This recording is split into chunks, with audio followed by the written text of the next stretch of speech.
Hello, I'm Dr. Scott Wadier. And I'm Tommy Welling, and you're listening to the Fasting for Life podcast. This podcast is about using fasting as a tool to regain your health, achieve ultimate wellness, and live the life you truly deserve. Each episode is a short conversation on a single topic with immediate actionable steps. We cover everything from fat loss and health and wellness to the science of lifestyle design. We started Fasting for Life because of how fasting has transformed our lives, and we hope to share the tools that we have learned along the way.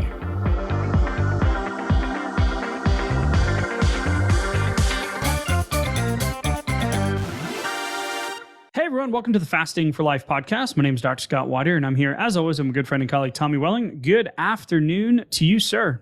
Hey, Scott, how are you? Doing fantastic, my friend. We are going to put some calorie myths to bed today and give you some perspective on adopting that fasting lifestyle to get those weight loss and health results that you've been looking for. So I'm excited today to have a fun conversation around, dare I say, counting calories and tracking macros. So I call that dangling the carrot. We're going to get into it. We're going to talk about when and if we do support it, how to use it, talk about why it is not successful for so many people, including ourselves at certain points in our journey, and hopefully leave you with something you can do today in terms of leveling up your fasting experience and get you those long-term results that we always talk about. So welcome in to today's episode. If you're a new listener, appreciate you giving us an opportunity to become part of your fasting journey and fasting lifestyle adaptation. Head back to episode 1 if you want to learn more about Tommy and I and how we transformed our lives through fasting and getting rid of our insulin resistance and getting rid of the weight for good. If you're a long-term listener, appreciate the shout outs, appreciate the encouragement, love the 5-star reviews, keep them rolling in. And we're just very appreciative as we now pass 2.5 million downloads in the last 3 years. Thank you, guys. Thank you. Tommy, we were just like, oh, let's go tell our story. And here we are, Right. Weekly episodes every single week, never missed. We love prepping them. We love delivering on them. And we do plan to continue to deliver value and hopefully life-transforming action steps, as we like to say, with each and every episode. So truly appreciate each and every one of you. Thank you, thank you, thank you. Filled with gratitude that you chose to listen to us and give us a shot. So Tommy, today's conversation, sir, eat less, move more. You should be able to lose weight. Okay, Nice I'm going to set my calorie deficit. I'm going to dust off my Fitness Pal. I'm going to get my gym clothes ready, and I'm going to work out 5 days a week. I'm going to do upper body, lower body cardio. Got my split all mapped out. Got them all mapped out. Yep. I'll sneak in an elliptical session for another 300 calorie burn, et cetera. I got my Whoop on, or maybe you've got your Garmin or your Fitbit. Apple Watch, right? Yeah, I've never got down on the Apple Watch. I was too connected as is, so I didn't need another thing telling me, hey, someone wants to get a hold of you, and then I'd have to go find my phone. So I could never get down on that. But we're going to talk through the most common pitfalls and why that system could be, if you've tried in the past, never mind just undermining your progress physically and psychologically, because when the results don't match the effort, you get discouraged and you quit. But there's also some metabolic rate prediction equations and calorie counting equations and technology that is not as accurate as you think. So the article that we came across was Stronger by Science by Eric Tressler in March of 2023. And the title of the article is Most Metabolic Rate Prediction Equations Are Bad When Weight is Stable and Worse When It Isn't. Uh-oh. So either you're gaining weight or you've lost some weight. The equations on how to get your basal metabolic rate, your total daily energy expenditure, set your caloric deficit, and go, never mind all of the actual application of tracking, the times you need it most are the times that it is not as accurate. Oh, man. I mean, like, what a bad friend, right? Like, it's not going to be there when you need it. Like, that's terrible, because if I'm going through the effort of actually calculating these things out, it's because I'm planning to take action based on the numbers, right? So I want to have a certain level of confidence so that I can make my next decision and I can stick to it. I can feel motivated. I can feel a continuous source of motivation behind what I'm doing. But like you said, if the results aren't matching my effort, then that can become a very frustrating cycle very quickly. Can also, and usually that comes in the form of a weight loss plateau, like the scale stops moving. I mean, that I saw that 100 times, and then it was kind of like you feel this decrease in motivation, and then when you kind of get back on, it's time to recalculate these things, maybe bust out a new meal plan, maybe try a new type of meal plan design, or maybe increase the exercise intensity, maybe hire a personal trainer, something else. So one of these couple of levers, right? Yeah, maybe I'll pull that lever a little bit harder, but not really with a whole lot of confidence, because that most of the variables are still kind of the same. You're just kind of hoping for a different result at that point. So some of you are going, wait a minute, isn't this a fasting podcast? Yeah, it is. But so many of us come from this model. And fasting has additional benefits that we could never find or figure out and I say we collectively, as a lot of you listeners out there as well, where you get your meal plan, you get your deficit, you get your MyFitnessPal, you set your goals, and at some point, the goal line starts to deviate from what the scale's telling you line on a day-to-day basis. Yeah, that like 1 pound a week line. Yeah, and the expectation doesn't match the reality. So there's frustration. And the reality is that these predictive equations that are being used aren't as accurate, and we'll share some numbers here in a minute, as you would think. So you come to fasting. Hey, let me try fasting. Fasting immediately puts you into a caloric restrictive situation. So you're decreasing your intake, which is great. Fasting, however, also has the added benefit of working on insulin, which is one of the main drivers of weight loss resistance, meaning it's harder to get the weight off after chronic or constant yo-yo dieting or chronic caloric restriction over the years. Fasting can boost your growth hormone. It can boost your noradrenaline. It can actually increase your metabolism in the short term. And we're talking anywhere from 18 to 36, sometimes 48 to 72 hour fast, used in a cyclical fashion, rotating those times. And you'll get the protective nature, the growth hormone spike to protect your lean muscle tissue. And you'll get the hunger hormones balancing and the decreased insulin and the increased fat burning and the ability to get into ketosis and burn more fat or oxidize more fat and then breathe that fat out through your lungs. And when you get to fasting, there's two situations that we typically see that relate to a similar situation that this article is referencing, where the equations aren't giving you the accurate data to use to then go get the result you want. And those are, with fasting, is you come to fasting and you start doing an intermittent type window, a 16 or 18 hour window. It just doesn't move the scale. Yeah. Or you start fasting and you get some pretty significant weight loss pretty quickly over the first 30 or 60 days, and then it stops. Yeah. I wonder which one of those is more common. We definitely hear from people who have suffered from both of those situations. Correct. But probably, I guess if I had to guess, it would be like the 16-8 situation, because I feel like a lot of folks have a hard time kind of getting off the starting block where you take your first major move into fasting and then don't really see this this unicorn of a situation that you might have heard about. Maybe some other friends and family maybe lost some substantial weight with fasting, or you heard some stories like that, and then you start diligently doing these like 16-hour long fasts, setting your timer, but the scale just never really moves, or moved the first couple of pounds and then just never really moved again after that. But we could definitely be at a caloric balance at that point without even really realizing it, you know, because you might not be tracking everything, or even if you are, you might not even realize that or you've sworn off tracking because of previous, right? We're exactly where you were going. True. I mean, there's also the situation that, hey, maybe you lost a bunch of weight in the past, and then maybe the equation that you're using isn't predicting your caloric burn right anymore, because like you said, it's not really a good friend when you really need it. Because if you had some significant changes, it's not really accurate anymore.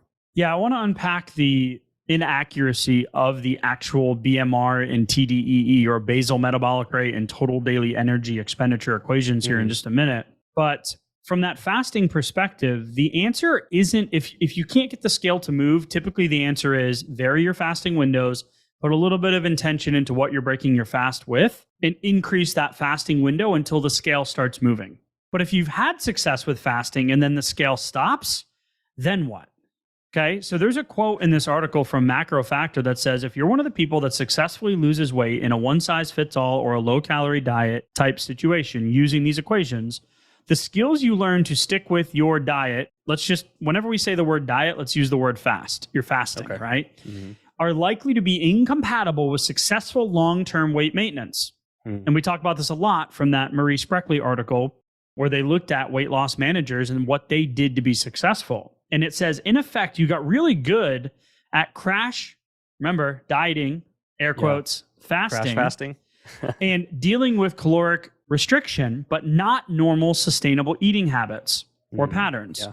This can lead to years of yo-yo dieting, aka fasting, rather than long-term success. So the reason we felt a need to talk about this conversation come from this perspective is that recently in our VIP coaching experience, which is a 6-month coaching program, which typically starts for most people with one of our 7-day fasting lifestyle challenges. That's the place where the majority of folks come through, but we also have the masterclasses and emails and Facebook messages and Instagram and all that kind of stuff. And our community group on Facebook as well. But we get to a point where we have a lot of people that are crushing it when they first start or come out of a 7-day challenge, right? And as we go through, we give you a weekly fasting schedule to focus on, and we teach you how to apply it to your day-to-day life. Like, okay, pick your fasting windows for the week. What are your non-negotiables? Do you have a business lunch, a date night, a vacation? Like what is in your life that will stop you from sticking to your air quotes diet, aka fasting lifestyle, right? What are those things? Okay, set it. Great. Set it and forget it, right? As in the old infomercials. But you can't just set it and forget it. So when we're looking at these weekly schedules, we have one where we do an ADF week, an alternate day fasting week. Now, alternate day fasting is a very powerful fasting tool. And we require everyone, or we ask, we can't make them do it, lead the horse to water, but you can't make him drink, where we say, okay, we want you to dust off your trackers, set some TDEE and BMR calorie targets. We want you to track for this week. And then we want to be able to interpret those results with you and tell you if you need to upshift or downshift. And in the fasting world, it's either increase your fasting, decrease your consumption, or make better food choices, right? So you're under fasting and over consuming, or over fasting and under consuming. And that's typically what we find when the scale stops doing what you think you want it to do. So we encourage our folks to go and do 7, 10, sometimes 14 days of exactly what these articles are saying aren't exactly as accurate as what you're thinking. Sure. So if you remove the fasting, and now you're not already setting yourself up for caloric restriction and all the additional other benefits of fasting, increased BDNF, stem cells, autophagy, balancing the hunger hormones, feelings of euphoria, better sleep, better libido, better energy, etc.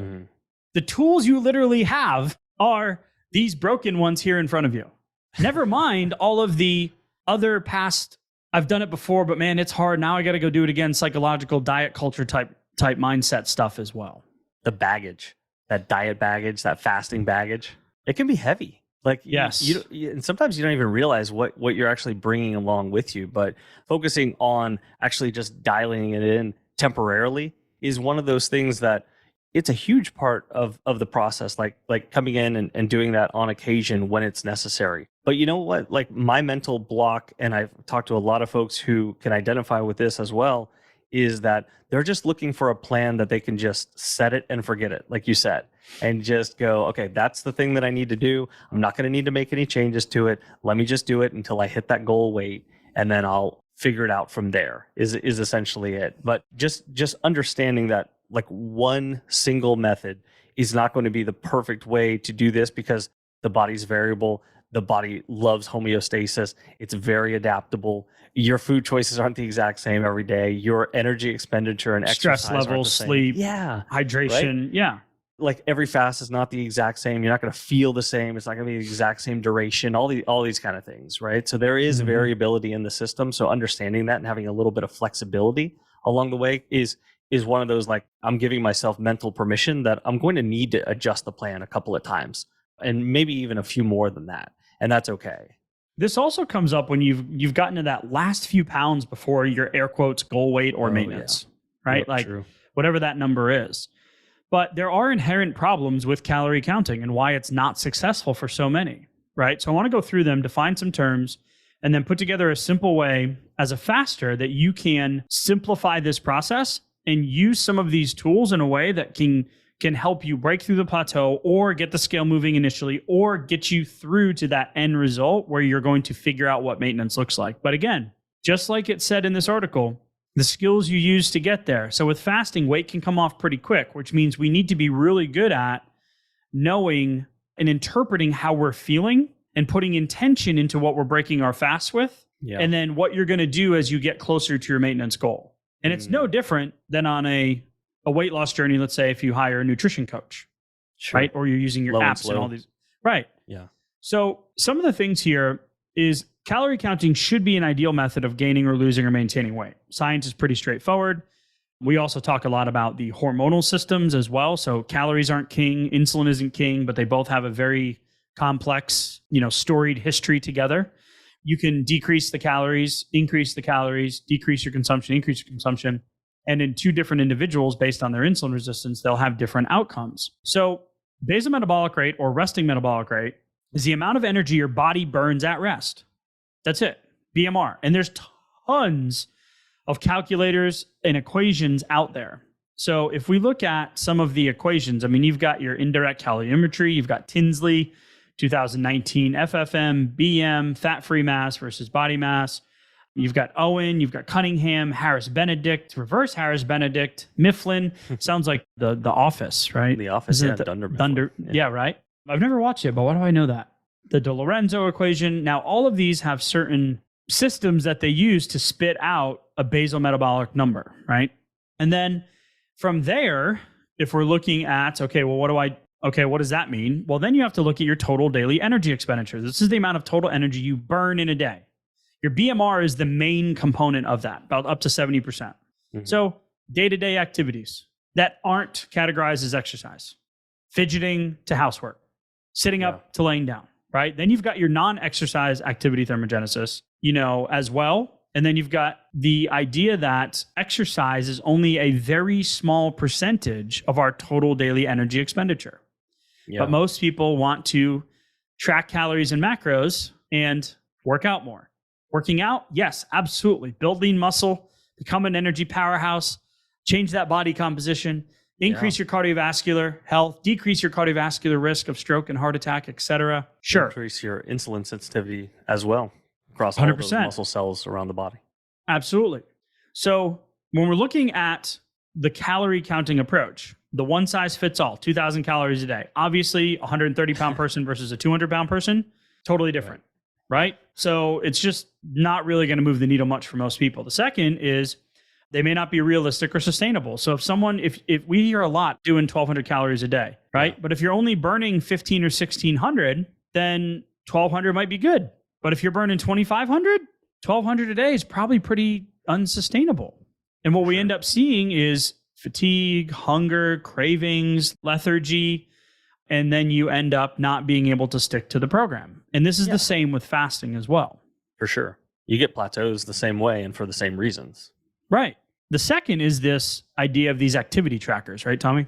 The activity trackers. Let me say one thing about basal metabolic rate too, because if you've been tracking and you've had some frustration or some slowdowns or some plateaus, if you've ever been tempted to use the BMR number that comes up, like almost overshooting your sedentariness or like undershooting your activity level because you feel like you've been tracking and at 1,800 calories, it's not working, or at 1,400 calories, it's not working. Like maybe if I can just take another little sliver off of there. So how do I kind of game the little calculator to do it? Then this conversation is definitely for you, for sure, because having a little bit of perspective about that can go a long way, for your next weight loss, fat loss attempt here. So when we get into the wearables, it's kind of the same deal where a lot of times we'll pick up a wearable so that we'll get some sort of confirmation about what we're doing or what we're trying to do.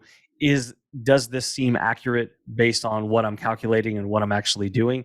And so it can be a good way to kind of push yourself to, get better at more consistently taking, activity steps, or like maybe it's hitting the gym, or, going on a walk, or whatever it might be. There's all kinds of cool gamifications that come along with a lot of the wearables, but understanding though that their actual output number of what you're doing can be 50% off in either direction. So if it's reporting 2,000, you might be doing 1,000, or you might be doing 3,000, and they're all this very unpredictable range of variability, even the very expensive ones. Now, to be fair, some of those that were really inaccurate are no longer in business, right? So we have this new wave of Oura rings and Whoops and all this kind of stuff. And I was just talking to my wife the other day. Now, remember, we're coming from this perspective that if you're not getting results and the scale's not moving, or if you have been fasting and it stops moving, then typically what we want to do is just increase our fast and decrease our consumption. Mm-hmm. Sometimes the opposite needs to happen. And that's why we focus on doing this ADF training, where we want you to track and hone in for 10 to 14 days and see what the scale does. And then go back to doing what you were doing previously with a little bit more intention. If you lose 30 pounds, you can't still eat the same amount of food and expect the scale to move, because you don't require as much energy as a 30-pound lighter individual. Right. Your BMR changes. The problem is the equations are off dramatically. So anywhere from 10 up to 50%, right? So when we're looking at these, you might think, okay, well, that's just a few hundred calories a day, right? So 150 to 400. Okay, well, over the course of 400 calories per day over the course of a week is dang near a pound of fat over the course of a month per week. Yeah.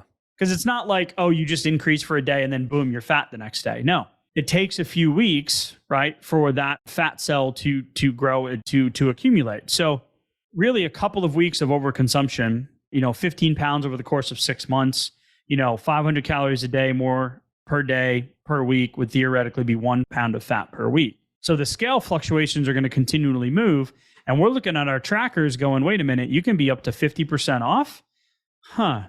Yeah. So it's not just simply calories in, calories out. And which equation should I use? What app does my app use? Right? So Whoop, for instance, I was just having this conversation with my wife. She is absolutely crushing it. Third baby. She looks fantastic. She has like 2 or 3 more pounds on the scale that she wants to get down to, which was her lowest weight before, and body fat percentage before she got pregnant with our third one. Wow. She's months ahead of where she was after the second, right? Cool. And I'm over here just like, man, you're crushing it, right? And she's like, well, I want to do better. I'm like, okay, great. You've always wanted to do better. What does that mean? She's like, well, this is what I'm tracking, and because she's breastfeeding, so she's making sure she's getting enough water and calories and all that. And she's like, yeah, so I'm burning on an average of 1,900 a day, and I'm consuming 1,900 a day. And I go, exactly. She's like, oh, well, that's why the scale wouldn't be moving. Mm-hmm. Now, she has 0 insulin resistance, 0 visceral fat. All her numbers are incredible. Her gene testing shows that her body can process carbohydrates, loves them, is fueled by them. She rides horses, she runs, she does CrossFit, like super athletic, super healthy, super fit. Mm-hmm. So she has 0 insulin resistance. So yeah, if the equation is telling you this, and this is the result you're getting, and this is what you've been consuming, it's probably pretty accurate. Sure. Yeah. Because real life is matching the experience. But for us mere mortals, myself included, after years and years of failing, that wasn't making sense. So Whoop uses the BMR, right? And your heart rate variability, or your heart rate, and then adds the uptick in your heart rate based on your strain for the day to that BMR estimate. So this new wave tends to be more accurate. But again, it's the interpretation of where do I even start? Yeah. What I kind of fear for someone listening is that, you might look at it and make decisions on that day or on the next day based on what it told you today. Right. Like, oh, I burned, 2,500. Okay, I guess it's time to eat that much. Like, it's not giving you super accurate real-time data to that level of confidence to make those decisions unless you've actually been observing it, to take a look and like simplify the food choices maybe for a few days, track those, see what you're bringing in, and then see what the scale does. Compare that to your wearable. So I like to do, kind of the opposite. to gain, or the inverse, to gain the confidence in the data that it's actually given me, and then I can make some more confident decisions based on that data. Some of you going, why the hell are you even talking about this stuff? Well, a lot of people we encounter come to fasting and they are still tracking everything.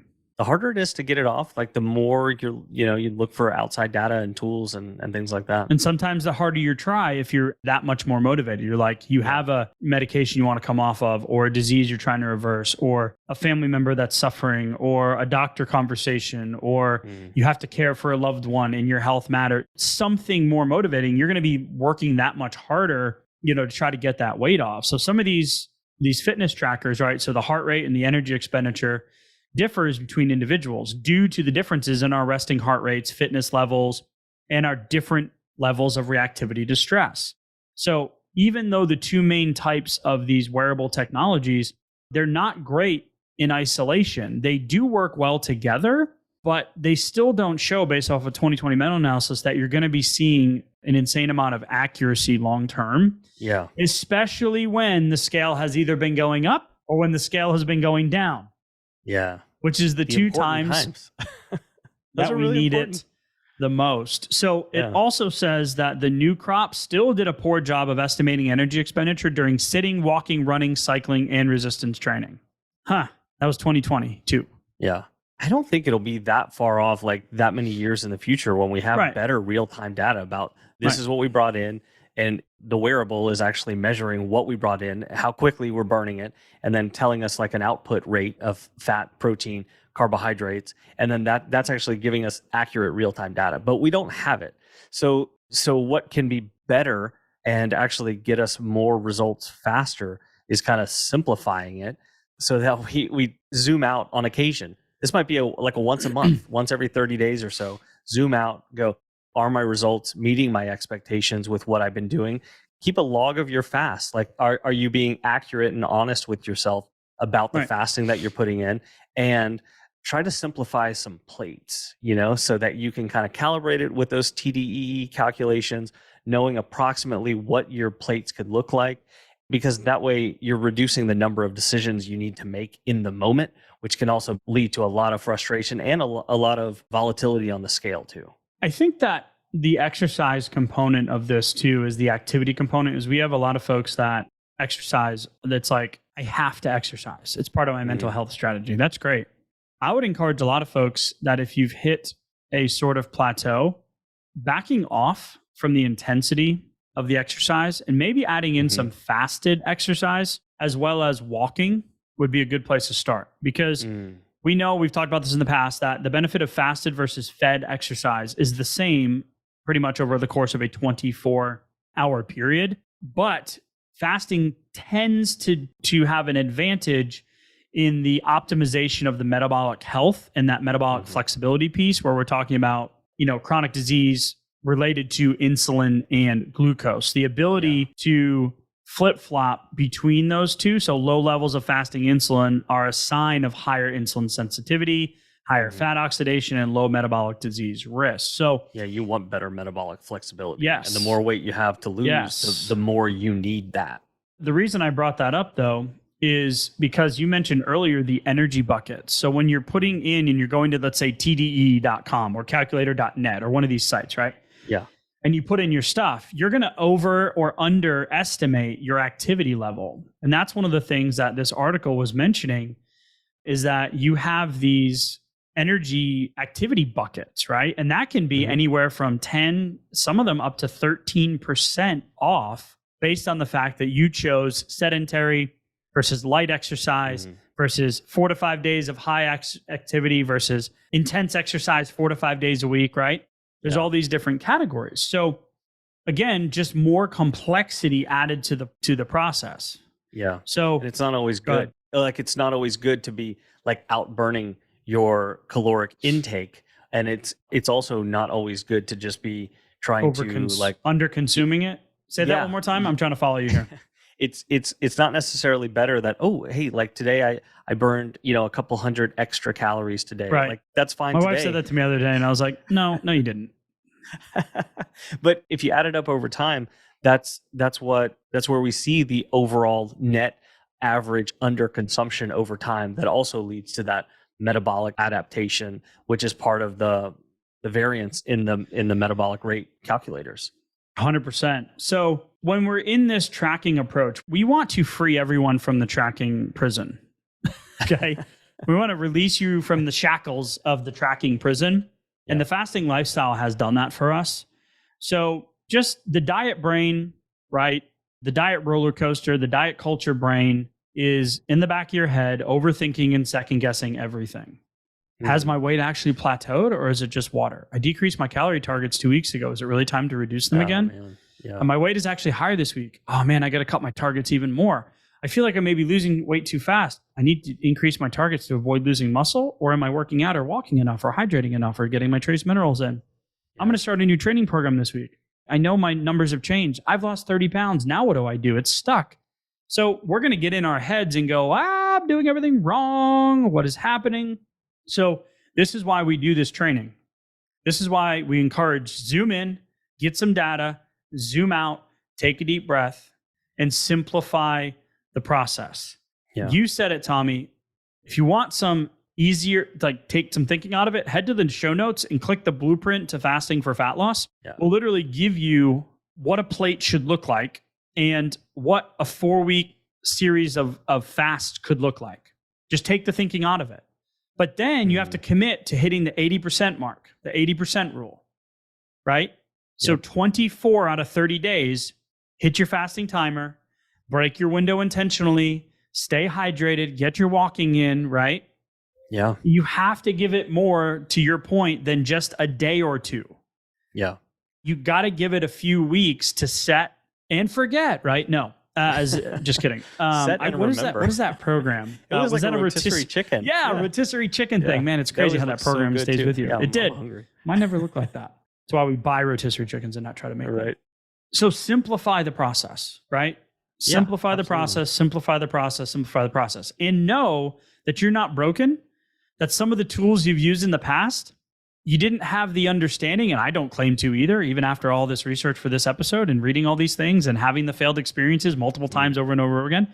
Yeah. Being able to actually do this on my own by this method of calorie counting, calorie calculators, BMR measurements, TDEEs, and all that kind of stuff.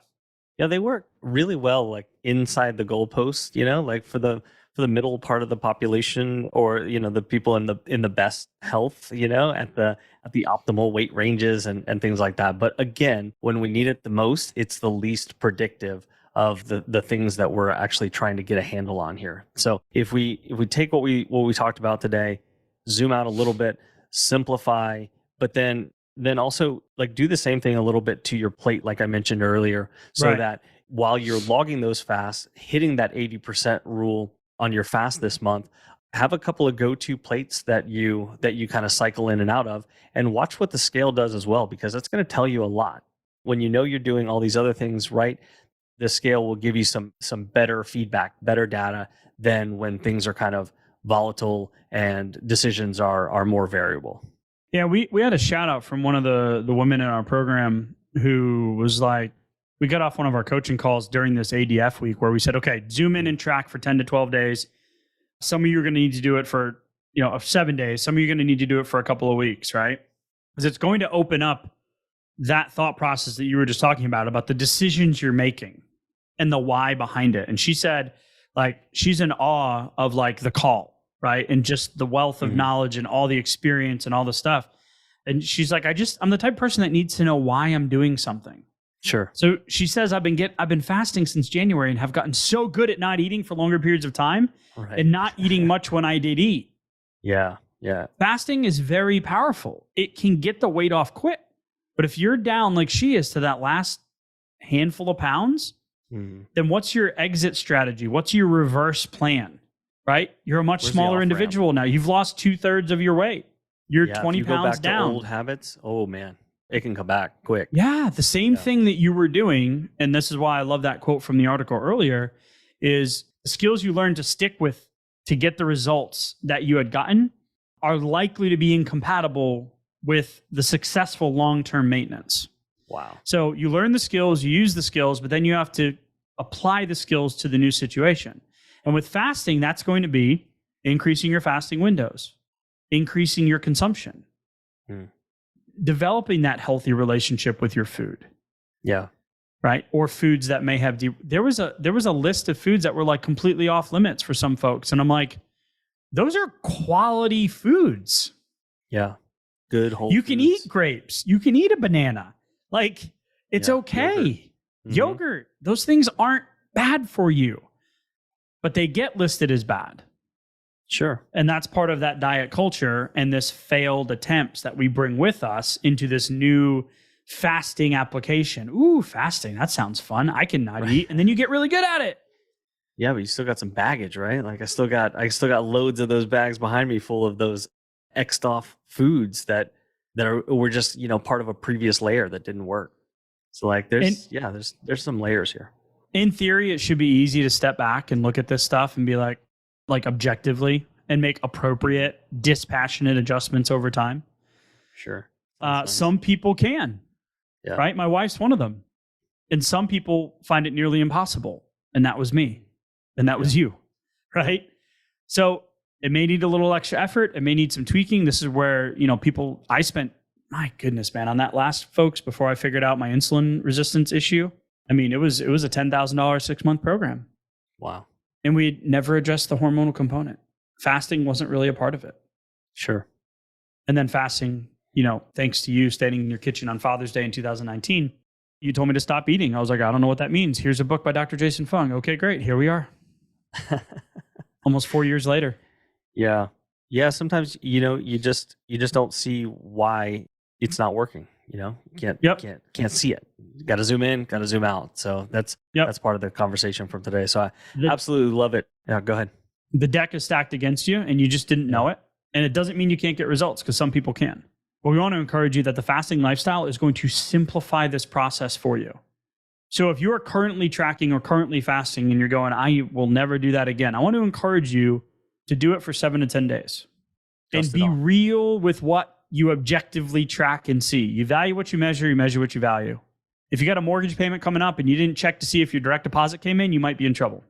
You check your bank account all the time, right? Like you value what you measure what you value. And I just love the fact that we are not broken. You are not broken if you're listening. Maybe you've hit a plateau. Maybe life's come up and nipped you in the bud. Maybe you don't know how to create a fasting schedule. Maybe you don't really know what you should be putting on your plate. The only way to figure that stuff out is go back and listen to all the episodes. First of all, it's all in there. There's a lot in there. Everything you could possibly need about fasting is in, it's there. We've talked about it at some point, right? But then you got to go and try it and figure it out for yourself. So if we can help you in any way in your journey, please let us know. info@thefastingforlife.com. Head to the show notes, click the link for the blueprint to fasting for fat loss, 20-page PDF.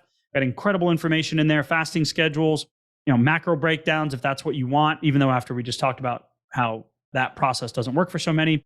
But yes, we do have some. We're going to meet you where you're at. We're going to meet you in the middle, give you the tools you need. And ultimately, Tommy, we just want you to have the utmost success and get the results that you truly deserve. Absolutely. So as always, sir, appreciate the conversation and we'll talk soon. Thank you. Bye. So you've heard today's episode and you may be wondering, where do I start? Head on over to thefastingforlife.com and sign up for our newsletter, where you'll receive fasting tips and strategies to maximize results and fit fasting into your day-to-day life. While you're there, download your free Fast Start guide to get started today. Don't forget to subscribe on iTunes, Spotify, or wherever you get your podcasts. Make sure to leave us a 5-star review, and we'll be back next week with another episode of Fasting for Life.